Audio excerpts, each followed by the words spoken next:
और बड़ी खबर आपको बता दें कांग्रेस से है, जहां पर संजना जाटव को संगठन में जिम्मेदारी मिली है। तो संजना जाटव को मध्य प्रदेश का प्रभारी नियुक्त किया गया है। संजना जाटव को अब संगठन में ये बड़ी जिम्मेदारी दी गई है। संजना जाटव को मध्य प्रदेश की जिम्मेदारी मिली है। कांग्रेस के राष्ट्रीय महासचिव केसी वेणुगोपाल ने यह बताया है कि संजना जाटव को मध्य प्रदेश का प्रभारी नियुक्त किया गया है। कांग्रेस ने नए पार्टी सचिवों की नियुक्ति की है। तो ये बड़ी खबर आपको बता रहे हैं, जहां संजना जाटव को अब संगठन में एक बड़ी जिम्मेदारी दी गई है। उन्हें कांग्रेस ने मध्य प्रदेश का प्रभारी नियुक्त किया है। और इसके साथ ही आपको बता दें कि कांग्रेस ने जो नए पार्टी सचिवों की नियुक्ति की सूची जारी की है, उसमें संजना जाटव का नाम शामिल है और उन्हें मध्य प्रदेश का प्रभारी नियुक्त किया गया है। तो ये बड़ी खबर आपको बता रहे हैं, संजना जाटव को कांग्रेस संगठन में एक बड़ी जिम्मेदारी दी गई है। तो राजस्थान में नगर निगमों के पुनर्गठन को लेकर के सियासत तेज हो गई है।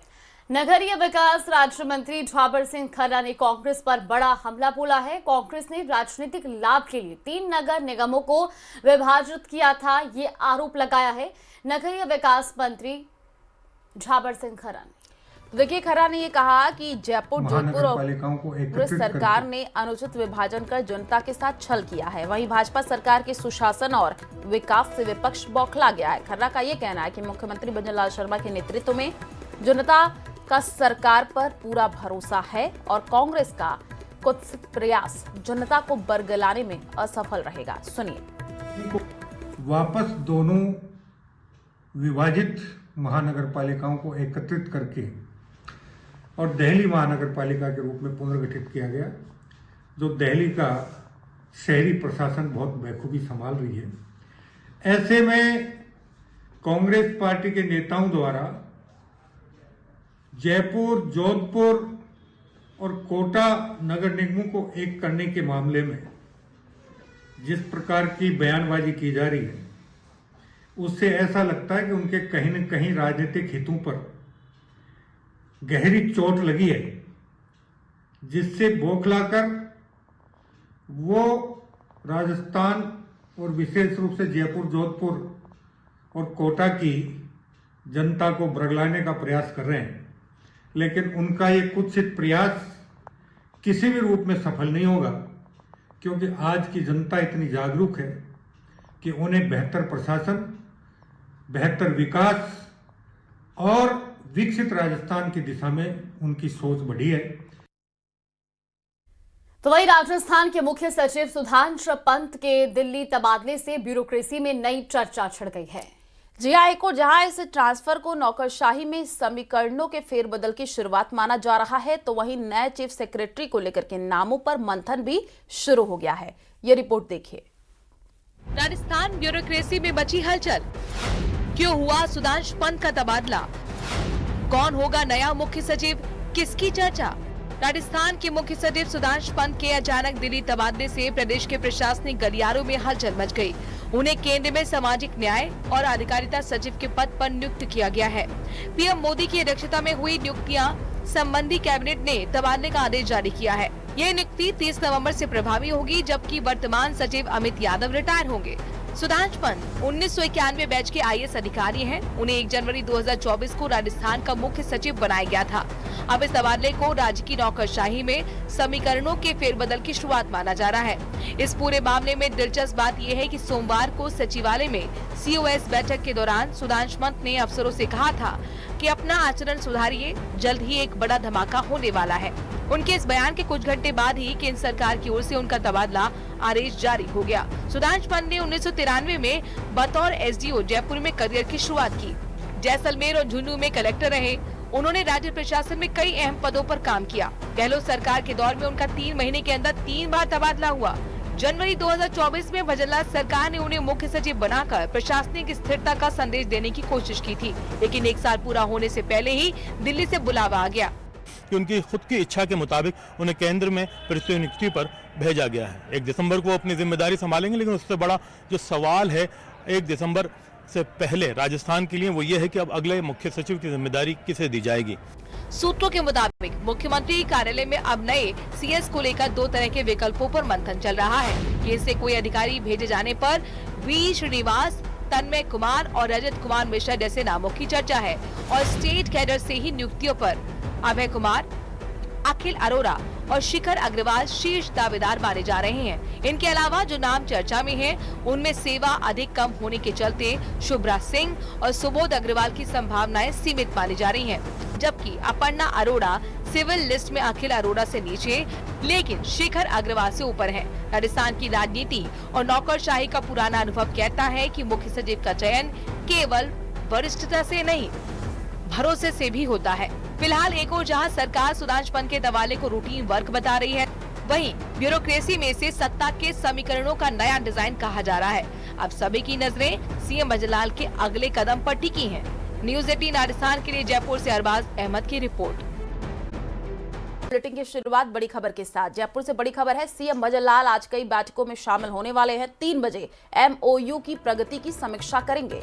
तो 9 लाख करोड़ के MOU की प्रगति की समीक्षा करेंगे सीएम। प्रवासी राजस्थानी दिवस को लेकर भी मुख्यमंत्री बैठक लेंगे। इसके बाद शाम 4:30 बजे हरियाणा में आयोजित होने वाली उत्तर क्षेत्रीय परिषद की बैठक के संबंध में ब्रीफिंग करेंगे। तो मुख्यमंत्री कार्यालय में ये बैठक प्रस्तावित है। इस वक्त की बड़ी खबर आपको बता रहे हैं, सीएम भजनलाल आज कई बैठकों में शामिल होने वाले हैं। 3 बजे का वक्त होगा जब MOU की प्रगति की वो समीक्षा करेंगे और 9 लाख करोड़ के MOU की प्रगति की समीक्षा करेंगे। प्रवासी राजस्थानी दिवस को लेकर की भी एक बैठक वो लेने वाले हैं। तो शाम 4:30 बजे हरियाणा में वो आयोजित होने वाली उत्तर क्षेत्रीय परिषद की बैठक के संबंध में ब्रीफिंग करेंगे और ये सभी बैठकें जो है वो मुख्यमंत्री कार्यालय में प्रस्तावित हैं। तो ये बड़ी खबर आपको बता रहे हैं, आज मुख्यमंत्री भजनलाल शर्मा कई महत्वपूर्ण बैठकों की अध्यक्षता करेंगे और इसमें सबसे पहले जो 3 बजे MOU की प्रगति की समीक्षा होगी और इसके बाद 9 लाख करोड़ के MOU की प्रगति की समीक्षा जो है वो मुख्यमंत्री भजनलाल शर्मा करेंगे।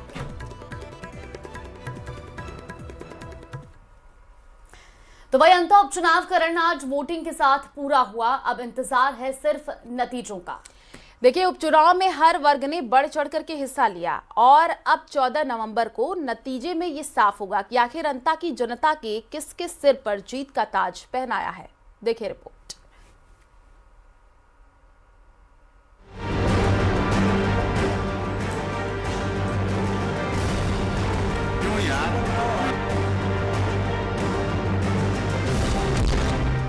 अंता में मतदान किसके नाम? उपचुनाव में दांव पर दिग्गजों की साख।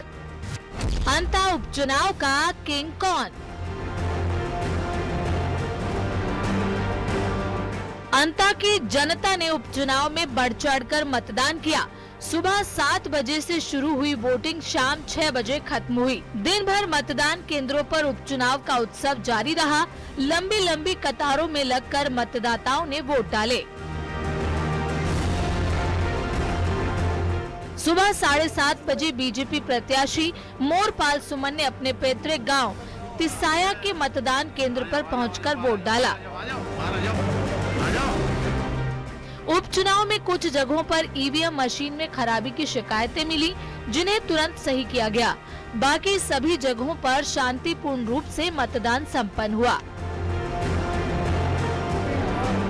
सांकली गांव में शमशान घाट और सड़क की समस्याओं को लेकर ग्रामीणों ने मतदान का बहिष्कार रखा।